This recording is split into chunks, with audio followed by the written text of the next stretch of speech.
হযরত ওমর একদিন তিনি হেঁটে কোথাও যাচ্ছিলেন। কিছু দূর যাওয়ার পরেই দেখলেন এক বৃদ্ধা কি যেন বিড়বিড় করছে। হযরত ওমর তার কাছে গেলেন, তার খোঁজ খবর নিলেন, জিজ্ঞাসা করলেন, আচ্ছা বুড়িমা, খলিফা ওমর সম্পর্কে তোমার ধারণা কি? বুড়ি হযরত ওমরকে আগে কখনো দেখেনি, তাই তাকে সে চিনতে পারেনি। বুড়ি হযরত ওমরের কথা শুনে কিছুটা বিরক্ত হলো, বলল, ওমর টোমর দিয়ে আমি কি করব? আমার কি এমন ঠেকা পড়লো যে আমার তার খবর নিতে হবে? নিজের চিন্তায় বাঁচি না।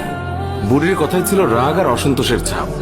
হযরত ওমর আবার তাকে জিজ্ঞাসা করলেন, বুড়িমা, ওমরের উপর তোমার এত রাগ কেন? বুড়ি চেঁচিয়ে জবাব দেয়, রাগ হবে না কেন? এই যে সে খলিফা হয়েছে, তো আমায় কি একটা পয়সাও দিয়েছে? নাকি কোনোদিন আমার খোঁজ খবর নিয়েছে যে আমি কি হালতে আছি? ও মানুষ না। হযরত ওমর বুড়ির কথা শুনে বড়ই চিন্তিত হলেন। ঠিকই তো, আমি তো তার তেমন খোঁজ খবর নিতে পারিনি। তিনি কিছুটা নরম হয়ে বুড়িকে আবার জিজ্ঞাসা করলেন, আচ্ছা, তুমি কি অবস্থায় আছো ওমর কি করে জানবে? তুমি গিয়ে ওমরকে সব জানিয়ে আসলেই তো পারতে। বুড়ি জবাব দেয়, কেন? আমি জানাতে যাব কেন? ওমরই তো আমিরুল মুমিনিন, সেই তো সবার খোঁজ খবর নেবে, আর এই জন্যই রাষ্ট্রের দায়িত্ব গ্রহণ করেছে। রুক্ষ ভাষায় বৃদ্ধা জবাব দিল। হযরত ওমর শান্তভাবে আবারও বললেন, আচ্ছা, ওমর খলিফা হওয়ার পর তুমি যে কষ্ট পেয়েছ, সেই কষ্টের বিনিময়ে তুমি কত টাকা পেলে ওমরকে মাফ করে দেবে? বৃদ্ধার সাথে এইসব কথা চলছে। এমন সময় হযরত আলী এবং আব্দুল্লাহ ইবনে মাসউদ রাদিয়াল্লাহু তাআলা আনহু তারা এসে হাজির হলেন। তারা হয়তো কোথাও যাচ্ছিলেন। এসে সালাম দিলেন, আসসালামু আলাইকুম ইয়া আমিরুল মুমিনিন। আগন্তুক দুই ব্যক্তির মুখে আমিরুল মুমিনিন শব্দ শুনে বৃদ্ধা তাজ্জব হয়ে গেল। সে ভয়ে কাঁপতে লাগলো আর ভাবতে লাগলো যে ওমরের সামনে তাকে এত গালমন্দ করেছে। দারুণ অনুতপ্ত হলো বুড়ি। হযরত ওমর বৃদ্ধাকে সান্ত্বনা দিলেন আর বৃদ্ধার হাতে 25টি স্বর্ণ মুদ্রা দিয়ে বললেন, বুড়িমা, তুমি এই চামড়ায় লিখে দাও যে কিয়ামতের দিন ওমরের কাছে আমার কোনো দাবি নেই। বৃদ্ধা তখন তাই করল। চামড়ার উপরে তা লিখে দিল বৃদ্ধা, আর হযরত আলী রাদিয়াল্লাহু তাআলা আনহু সাক্ষী হিসেবে তার উপরে দস্তখত করলেন।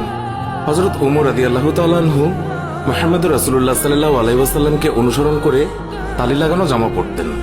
যখন তিনি মুসলমানদের প্রাণকেন্দ্র বায়তুল মুকাদ্দাস জয় করার জন্য বের হচ্ছিলেন, সেই সময় তার পরিহিত জামায় 17টি তালি লাগানো ছিল। যখন তিনি তালিযুক্ত জামা পরিহিত অবস্থায় জেরুজালেমের উদ্দেশ্যে রওনা হয়েছিলেন, সাহাবাদের মধ্যে থেকে কেউ একজন হযরত আলী রাদিয়াল্লাহু তাআলা আনহুকে বললেন, ইয়া আলী, হযরত ওমর রাদিয়াল্লাহু তাআলা আনহুকে বলুন অন্তত আজকের দিনে তালিযুক্ত কাপড় খুলে একটু ভালো কাপড় পরিধান করার জন্য, কারণ তিনি ইহুদি খ্রিস্টানদের দেশে যাচ্ছেন। তারা হয়তো আমিরুল মুমিনিনকে দেখে বিরূপ মন্তব্য করতে পারে। তারা তিরস্কার করে বলতে পারে, মুসলমানগণ খলিফার জন্য একজোড়া ভালো কাপড়ের ব্যবস্থাও করতে পারেনি। আপনি খলিফাকে বুঝিয়ে বলুন।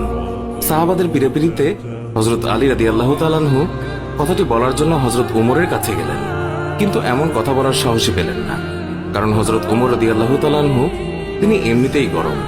তারপরেও এমন স্পর্শকাতর বিষয়ে মুখটাই বা খুলবেন কিভাবে? অনেক চেষ্টা করলেন, কিন্তু কোনোভাবেই বলতে পারলেন না। ফিরে এলেন সাহাবাদের কাছে, নিজের অপারগতা প্রকাশ করলেন। হযরত আলী রাদিয়াল্লাহু তাআলা আনহু বললেন, আমি যখন বলার জন্য তার কাছে গিয়েছি, তখন আমার কথা বলার শক্তি হারিয়ে ফেলেছি। এবার সাহাবাগণ পরামর্শ করলেন, তাহলে এই কথা খলিফার কাছে কে বলতে পারে? সকলেই খেয়াল পেশ করল। হযরত আয়েশা রাদিয়াল্লাহু তাআলা আনহা এবং হযরত হাফসা রাদিয়াল্লাহু তাআলা আনহা বলতে পারবেন। তারা সকলে মিলে হযরত হাফসা রাদিয়াল্লাহু তাআলা আনহার কাছে গেলেন। হযরত হাফসা রাদিয়াল্লাহু তাআলা আনহা বললেন, আমি রাসূলুল্লাহ সাল্লাল্লাহু আলাইহি ওয়াসাল্লামের স্ত্রী এবং খলিফা ওমরের মেয়ে, কিন্তু আমার পিতাকে এই কথা বলার সাহস আমার নেই। আমি এই কথা বলতে পারবো না। হযরত আয়েশা রাদিয়াল্লাহু তাআলা আনহা বলতে পারবেন। সাহাবায়ে কেরাম হযরত আয়েশার কাছে দরখাস্ত করলেন। অতঃপর তিনি হযরত ওমর রাদিয়াল্লাহু তাআলা আনহুকে ডেকে পাঠালেন। হযরত ওমর রাদিয়াল্লাহু তাআলা আনহু হযরত আয়েশা রাদিয়াল্লাহু তাআলা আনহার পয়গাম পাওয়ার সাথে সাথেই উপস্থিত হলেন। ভারত উপমহাদেশের বিখ্যাত হাদিস বিশারদ শাহ ওয়ালিউল্লাহ মুহাদ্দিস দেহলভি একটি গ্রন্থে লিখেছেন যে হযরত ওমর রাদিয়াল্লাহু তাআলা আনহু আম্মাজান আয়েশা রাদিয়াল্লাহু তাআলা আনহার সামনে দোজানো হয়ে তিনি বসে পড়েন। আয়েশা রাদিয়াল্লাহু তাআলা আনহা বললেন, আমিরুল মুমিনিন, আপনি যেহেতু খ্রিস্টিয়ানদের রাজ্যে যাচ্ছেন, এই জন্য আপাতত এই তালিযুক্ত জামা পরিবর্তন করে অন্য একটি ভালো জামা পরিধান করুন। আম্মাজান আয়েশা রাদিয়াল্লাহু তাআলা আনহার কথা শেষ হতে না হতেই খলিফাতুল মুমিনিন কেঁদে ফেললেন। আয়েশাকে বললেন, আম্মা, আপনি কি আমাকে রাসূলুল্লাহ সাল্লাল্লাহু আলাইহি ওয়াসাল্লাম থেকে দূরে সরিয়ে রাখতে চাচ্ছেন? আপনার কি রাসূলের সাথে কাটানো দিনগুলোর কথা মনে নেই, যে দিনের পর দিন নবীজি সাল্লাল্লাহু আলাইহি ওয়াসাল্লাম উপবাস থেকেছেন। 3 দিন পর্যন্ত নবীজি সাল্লাল্লাহু আলাইহি ওয়াসাল্লামের চুলায় আগুন জ্বলেনি। হে আয়েশা, আপনার কি সেই দিনগুলোর কথা মনে নেই যে নবীজি সাল্লাল্লাহু আলাইহি ওয়াসাল্লাম তালেযুক্ত কাপড় পরিধান করেছেন? আম্মাজান, ওমর এই ছেঁড়াফাটা তালেযুক্ত পোশাক পরে যে স্বাদ অনুভব করে তা বোঝানো সম্ভব নয়।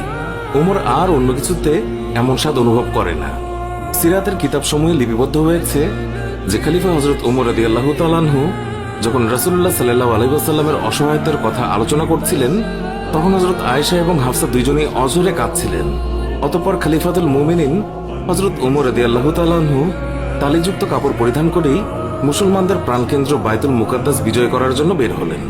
হযরত ওমর রাদিয়াল্লাহু তাআলা আনহু তিনি যখন জেরুজালেম শহরে প্রবেশের দ্বারপ্রান্তে 22 লক্ষ বর্গমাইলের বিশাল সাম্রাজ্যের খলিফার হাতে উটের রশি, উটের উপর বসে আছে ভৃত্য, মুসলিম বাহিনীর সেনাপতি আবু উবাইদা ইবনুল জাররা রাদিয়াল্লাহু তাআলা লক্ষ্য করলেন খলিফার গায়ে অতি সাধারণ 17টি তালিযুক্ত জামা। উটের রশি ধরে টানছেন মুসলিম বিশ্বের খলিফা, আর ভৃত্য বসে আছে সেই উটের উপর। এটা দেখে রোমানরা কি মনে করবে? এইসব ভেবে তিনি বললেন, হে আমিরুল মুমিনিন, আমরা এমন এক জায়গায় আছি যেখানকার লোকেরা চাকচিক্য পছন্দ করে, মানুষের বাহ্যিক সৌন্দর্য দেখে মানুষের মর্যাদার বিচার করে। তাই আপনি যদি একটু ভালো পোশাক পরতেন তাহলে তা কতই না উত্তম হতো। হযরত ওমর রাদিয়াল্লাহু তাআলা আনহু আবু উবাইদা ইবনুল জাররার কথায় রেগে গেলেন, তার বুকে আঘাত করলেন আর বললেন, আমি তোমার পক্ষ থেকে এই কথাগুলো আশা করিনি। হযরত ওমর রাদিয়াল্লাহু তাআলা আনহু বললেন, আমি হচ্ছি সেই জাতি যাদের মহান আল্লাহ ইসলাম দ্বারা সম্মানিত করেছেন। আমরা যদি ইসলাম ছাড়া অন্য কোনো উপায়ে সম্মান খুঁজি তাহলে মহান আল্লাহ তাআলা আমাদের অসম্মানিত করবেন। সুপ্রিয় দর্শক, এই ছিল আমাদের আজকের ভিডিও। ভিডিওটি ভালো লাগলে লাইক দিন আর নিয়মিত আমাদের ভিডিও পেতে আমাদের চ্যানেলটি সাবস্ক্রাইব করুন। আজকের মতো বিদায় নিচ্ছি, দেখা হবে অন্য কোনো ভিডিওতে। ভালো থাকবেন, ধন্যবাদ।